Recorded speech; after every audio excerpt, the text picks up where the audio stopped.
Talks to Go.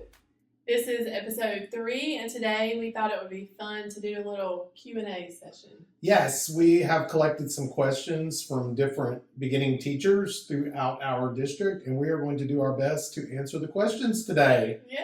And we have not practiced. No, we have not. We did look at some of the questions ahead of time. Yeah. But we did not really talk about the answers. So let's start with,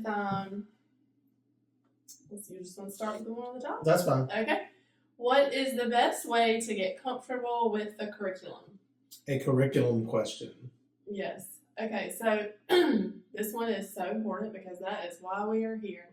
Mm-hmm. So I would say the first thing is your standards of what you're teaching should be readily available to you at all times.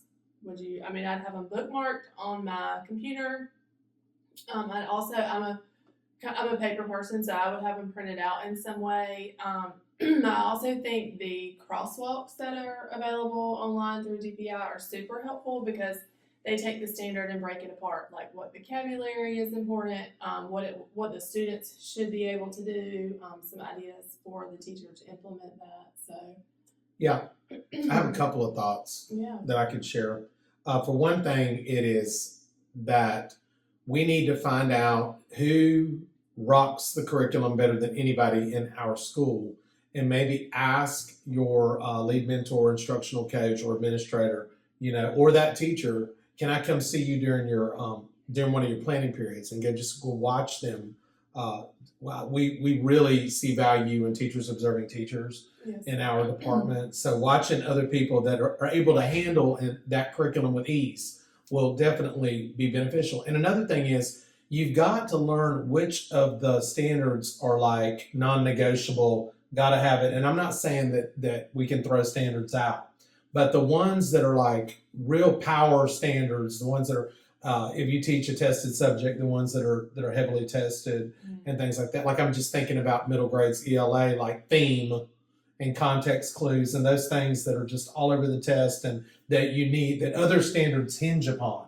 You need to really get good with those standards first. And don't worry about being an expert with some of those other standards that are, I don't want to call them fluff. What do you call them? Right. There's some that are more priority driven than others. I mean, even like that in elementary. Yeah, there are. Because you kind of integrate standards. Yeah. You have a priority standard for lesson. And I'd say, too, I'm glad you mentioned the instructional coach because they're with you full time and they are a wealth of information.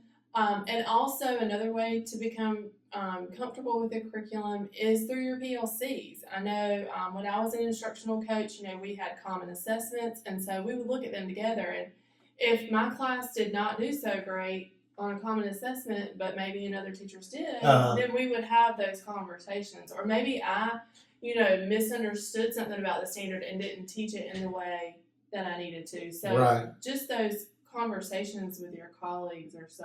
Oh yeah, and I'm glad you brought up PLC because you definitely want to participate in PLC and don't just go in there with the mindset this sum we got to get, just get through it, check a box, let's go in there and let's try to really. The whole nature of PLC is designed so that you can learn from each other, and so you want to learn from those that have been doing it longer than you. Yeah, and I'll say, too, the standards are end-of-year standards. So know that there might be some stepping stones throughout the year with teaching lessons and units to get to the end-of-year standards.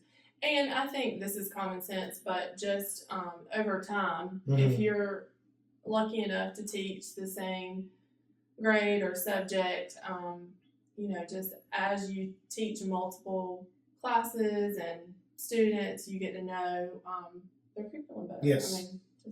Yeah, it will get easy as you go. Yes. Yeah. For sure. Okay. All right, next one. How do you keep multiple children from shouting out the answer when asking a question in kindergarten? And that could be any grade.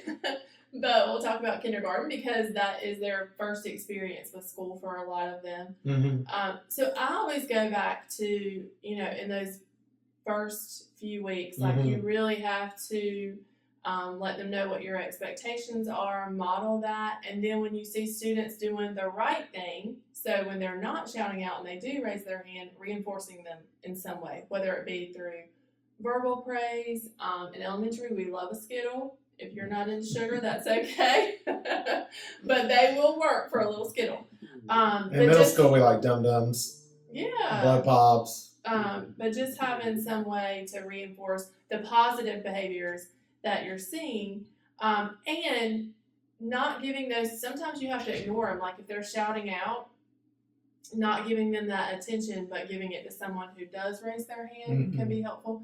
It's not going to mitigate all of shouting out, but it's a way to get it under control. This is an issue that's got to be approached from multiple angles for sure. So I do think that if you allow it and you don't address it, it's only going to get worse. And so this is something that you got to get in front of pretty early. And if you need to relaunch your procedures and your expectations and just have another, we're going to go back through what I expect. Now, remember, that when I ask a question, we raise our hand. And I have used incentives before, tickets or chips or whatever, that will keep them, with that. And again, and sometimes I've also shut down discussions and gave them things to do if it was widespread, just to show I'm not going to have a discussion like this where it's going to be chaos and everything. I'm going to give you something else to do for right now. No one's being punished. We'll try this again tomorrow. Yeah. And then before you do it again tomorrow, you go back over. Okay, now yesterday, this is why I ended the discussion. So that could be another way to. And I'm glad you brought that up about letting it go, because what happens when we let it go with a couple of students, then the other students think, oh, well, that's the only way my voice can be heard is if I yell out or if I speak out. And then it becomes a bigger problem. Yeah. And it is easy to get in the zone with teaching where you're like teaching and you're so excited that somebody knows the answer that you go, yes. And you don't realize really in that moment they didn't raise their hand. So sometimes I do think that we contribute to it. Yeah. But I used to, by being in the zone, and I'll be like, oh, man, they didn't raise their hand. So we just have to remember to inspect what we expect. For sure. Yeah. But it is hard with the little ones. And listen too, if it's somebody that's just, or also, this could be a parent phone call or a parent email too. If somebody is doing this and you've tried some of the things that we've suggested, it's not getting better. To make some contact with home and say, hey, I need some help in this way, in this area. And one other thing that just popped in my head, if it's a constant problem, I don't mean like they do it one time, but if Greg every day on the carpet is not raising his hand and he keeps calling out, then I might say, Greg, you're going to have to go back to your seat and listen to the lesson from the desk in your chair. And when you can come back to the carpet and raise your hand, then we would love to have you. Yeah. So that's just another, like I said, that wouldn't be your first go-to, but if it's a continual problem, that could be another solution. And you could also, we're going to keep coming up with solutions here. You could also try, well, today we're going to use our response boards. We're not even we're just going to do this all silently. Nobody's saying a word. We're going to write our response on the board and hold it up, just to try to stop it for a minute and then revamp it. And one other thing, there's so many things. I think it's important to give them opportunities to talk to each other in lessons, because if only one person's being allowed to share their opinion, they want to get their little thoughts out. So doing those turn and talks where you ask a question, okay, when I get to one, I want you to turn to your shoulder buddy or your knee buddy or whatever, and I want you to tell them what you think, and then you as a teacher can walk around and listen, so you get to hear so many more students their thoughts on it. So that's great. Yeah, and that gives them a chance to share what they're thinking too. So just make sure you plan some of those opportunities. Yes, and the next question kind of connects with this one, so let's go ahead and do this one too. It says, what can be done about excessive talking even when I'm trying to teach? I've never had that before. Me either. I taught middle school. I'm just kidding, I promise. Excessive talking. They love to talk. We love to talk. People are social. And I always say when talking about this problem that, we're going to talk when we can. So even when adults go to PD together, when you sit at the table, we like to chat, And so excessive talking, and in middle school, this may be true of elementary, keep them busy where they do not have time to talk. It's like one thing is defense. I'm too busy to talk. I've got things to do.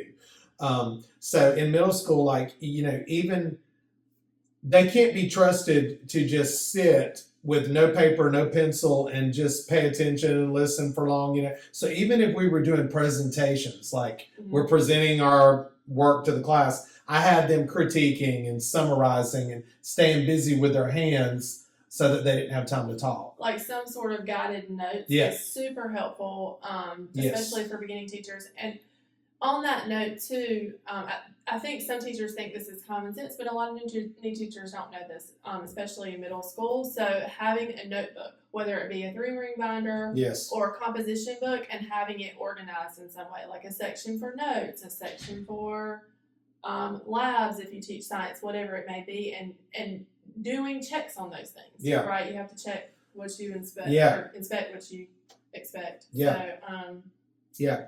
And also I know like I know they probably don't take a lot of notes in elementary, but in middle school when you have them take notes or whatever, I used to have open note quizzes to hold them accountable for, next time I'm going to really be into my notes and I won't have so much time to talk.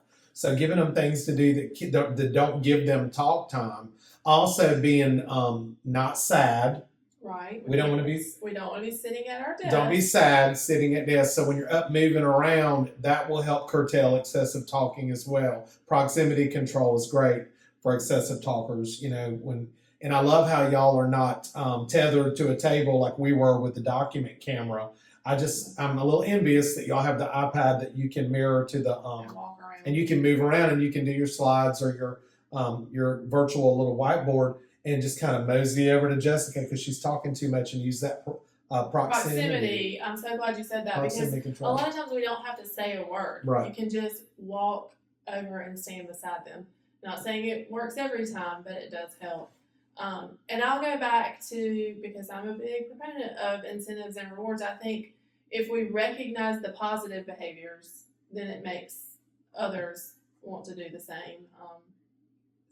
And having consequences in place. Oh, sure. I mean, you got to have the carrot and the stick.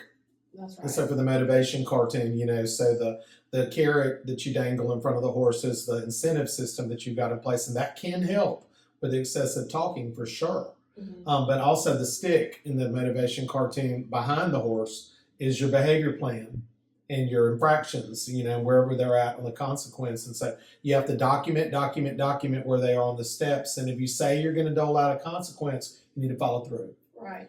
And another piece, I think, again, if it's a problem that is persistent, make parent phone calls. I know it's, you know, I was a little nervous about doing that when I was a teacher because you don't feel super confident.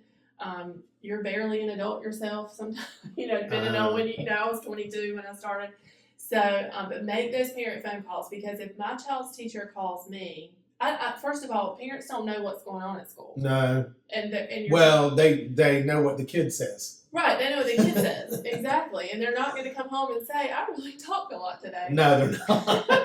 So, you know, I can attest. And you don't have to be ugly to the parents. Just say, hey, you know, Yeah. I really enjoy having Greg in my class, and he is such a great student, but lately we've really been having a hard time. You know, he's just very social, and I do give him opportunities to talk, but when I expect them to not talk, you know, we're just having a problem with that. Is there anything that you can do to help me? And frame it around student success. That's right. As is just with your phone calls, it's like, I want him to be successful. Right now, he's not being successful. What can we do together to help get him on the right track?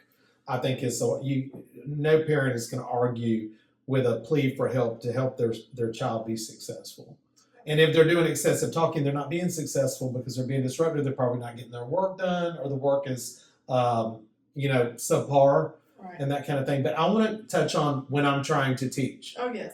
Because the back part of that question was what can be done about excessive talking even when I'm trying to teach. Mm-hmm. So you want to give a thought and then or do you want me to say what's on my mind? Well, it sounds like you have something. I love it. I love this laid back nature of our podcast. So sometimes they need work. You know, and we always say that lecture is not real super effective anyway. And when we train teachers at BTO, we always say the student age plus how much? Just a couple of minutes? Like 2. Yeah. So if you're teaching 7th graders that are 12, or 13, they can, about 15 minutes, they can listen to you talk with slides and stuff. And so, but if you're trying to talk to the class a lot and they're talking, it might be time to give them work and something to work on and something to do, like I was talking about just a minute ago. And don't tolerate it. So that if you let them talk over you and talk while you're talking, they're gonna do what they can get away with. So sometimes you got to stop. Okay, I'm going to switch gears. I'm going to give y'all something to do. I've had to do that many a time. And that's... And to going back to planning opportunities for them to talk. Yes, building the talk in. Like I say, guys, I really need y'all to listen right now because this is super important. This is going to be on your quiz or your test, or it's just you need to know this for the next thing we're learning. But if you can hang with me for just a little while, you guys are going to get in groups in a little bit, and you're going to get to talk about whatever it is that you're learning about. So, again, just planning time. Teacher-controlled academic talk built in would be a way to let them get it out. And, because none of us want to sit in a room or in school for 7 hours a day and say nothing. Right.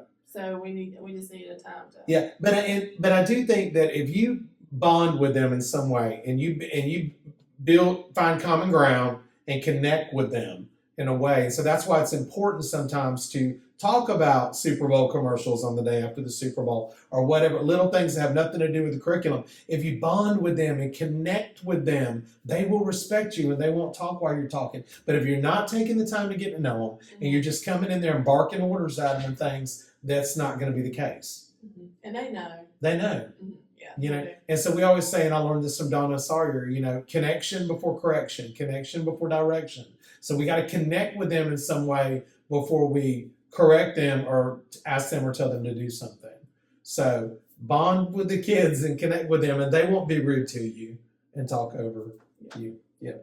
That's a tough one. It is.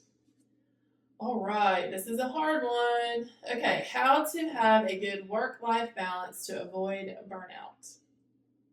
Nervous laugh. Yes, I know. I think we struggle with this always. Yeah.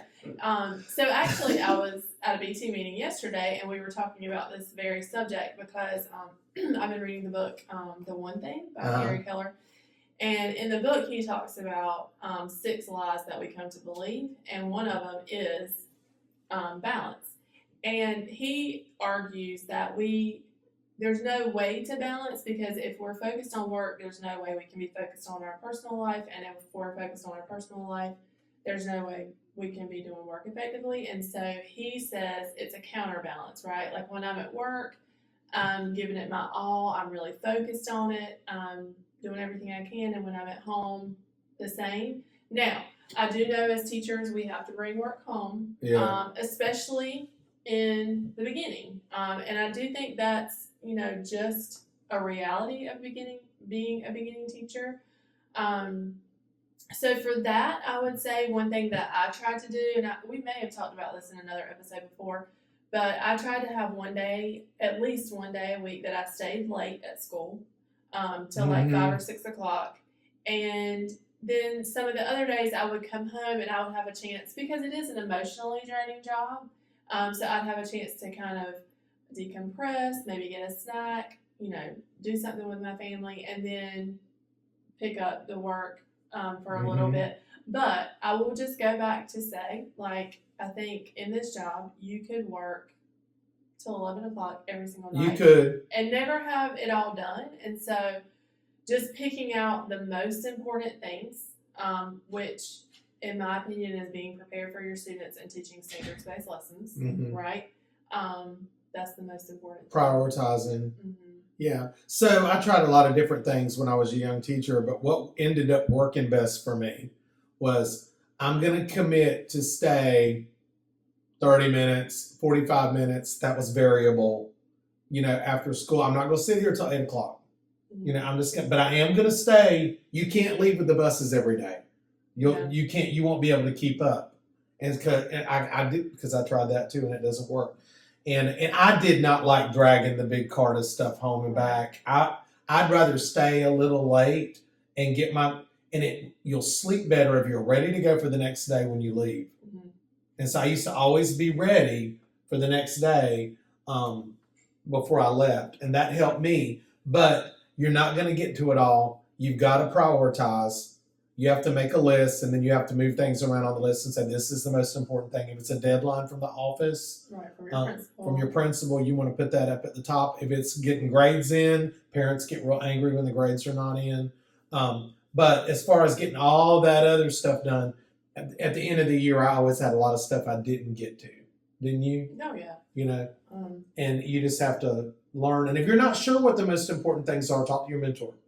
Yeah, that's a good piece of advice. And I'll say too, I know you were talking about, we both talked about staying in the afternoon, but I was better in the morning. Like if I could get there 30 minutes early, I could get so much done, and I wasn't tired from the day, you know. And so I also tried to get there early in the morning. It didn't happen every day. And I have one more tip. Yeah. During your planning, make sure you're not partying too much. And I mean, we all love to go next door and, oh my God, you're not going to believe what so-and-so child said and did, and share stories. And that's important. You know, we find common ground. But before you know it, your whole planning can be taken just chit-chatting. Right. And that's important. And we want you to build relationships with each other. But there's got to be some days where you might want to shut your door. Yeah. And just make sure that you're making the most of that planning period, because whatever you can knock out during that planning, you don't have to do after school. Later, yeah. I have one more thought on this too. I think a lot of it goes back to habits. And just simple things like we do need to move our bodies. Like at some point during the day, whether it be in the morning or after school or before you go to bed. And just trying to make not perfect choices, but, you know, having some good snacks available, because our brain does need refueling. It does. And if we don't refuel in a good way, then, you know, we become irritable and we make bad choices, which just kind of keeps going. So. Yes. I want to try to get this last one. Yeah, Can this be our last one? Yes, this for sure. one? Mm-hmm. What should I do if I feel that a student just doesn't like me? What should I do if I feel that a student just doesn't like me? If you stay in the profession any length of time, you're going to encounter this, because we're all different. And sometimes kids have a lot of internal things going on, and you should not take it personal, right? Mm-hmm. I mean, they would be projecting those defense mechanism behaviors and things onto anybody. So sometimes, and so, what do you think first? Yeah, I do think, first of all, I think it's going to be very few students that, I do think you come into contact with students who don't like you, but I think the majority of students will, if you take the time to build those relationships and you're prepared, like they know that you have their best interests at heart.